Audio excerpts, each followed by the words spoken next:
కూటమి ప్రభుత్వాన్ని అస్థిరపరిచేందుకు కుట్ర జరుగుతోందని మాజీ ఎమ్మెల్యే జనసేన నేత కిలారి రోసయ్య ఆరోపించారు.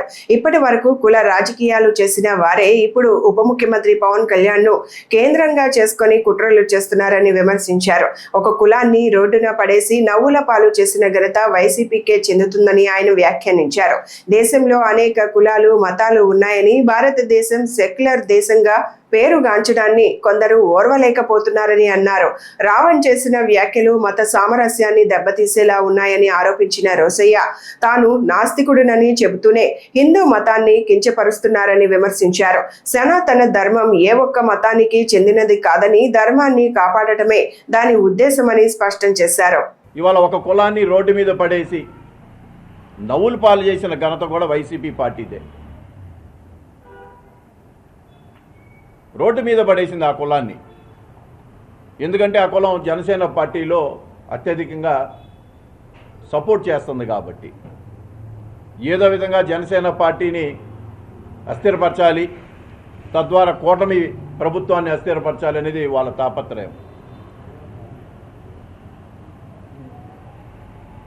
భారతదేశం ప్రపంచవ్యాప్తంగా పేరుగాంచింది దేనికంటే ఎన్నో మతాలు, ఎన్నో కులాలు, కొన్ని వేలాది కులాలు, ఎన్నో మతాలు కలిగిన ఏకైక దేశం ప్రపంచంలో ఏది ఉందంటే అది భారతదేశం.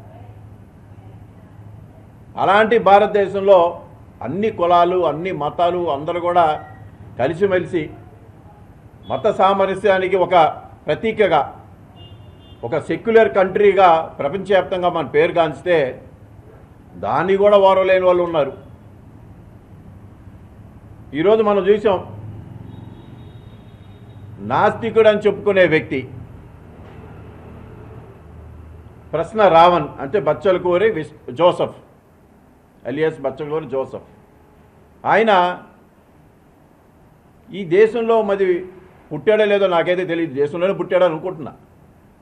కానీ ఈ దేశంలో ఉన్న మత సామరస్యాన్ని దెబ్బకొట్టడానికి ఇవాళ ఇలాంటి మాటలు మాట్లాడటం చాలా హేయమైన చర్యగా నేను భావిస్తూ ఉన్నా. హిందూయిజమా బొక్క అన్నాడు.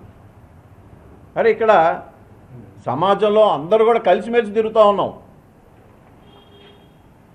ఇవాళ నా పక్కనే ముస్లిం సోదరుడు ఉన్నాడు, పక్కన ఇంకొక బీసీ ఉన్నారు. ఇట్లా అందరూ కలిసిమెలిసి ఉన్నాం. ఇలా ఇక్కడ ఎక్కడా కూడా లేదే ఈ సమాజంలో. రాజకీయ పార్టీలు అందరూ కలిసిమెలిసి తిరుగుతూ ఉన్నారు.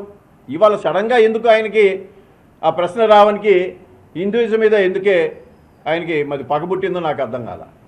మరి ఓ పక్కన నేను ఆస్తికుడు అన్నాడు, ఇవాళ మళ్ళీ హిందూయిజం ఓ పక్క అంటాడు, లేకపోతే మహాభారతం గురించి మాట్లాడతాడు, రామాయణం గురించి మాట్లాడతాడు.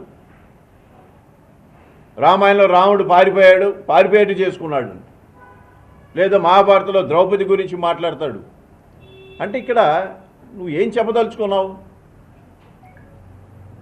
లేదు పవన్ కళ్యాణ్ గారు సనాతన ధర్మం గురించి ఆయన ఆ టాపిక్ ఎత్తుకున్నారు. దాంట్లో తప్పేం లేదే. ఎవరి మతం వాళ్ళకు ఉన్నది, ఎవరి స్వతంత్రం వాళ్ళకు ఉన్నది, ఎవరికి ఎక్కడ ఆంక్షలు లేవు ఈ దేశంలో. సనాతన ధర్మం అనేది ఒక మతానికి సంబంధించింది కాదు. చాలామందికి తెలియని విషయం ఏంటంటే సనాతన ధర్మం అనేది ఒక మతానికి సంబంధించిన ఇది కాదు.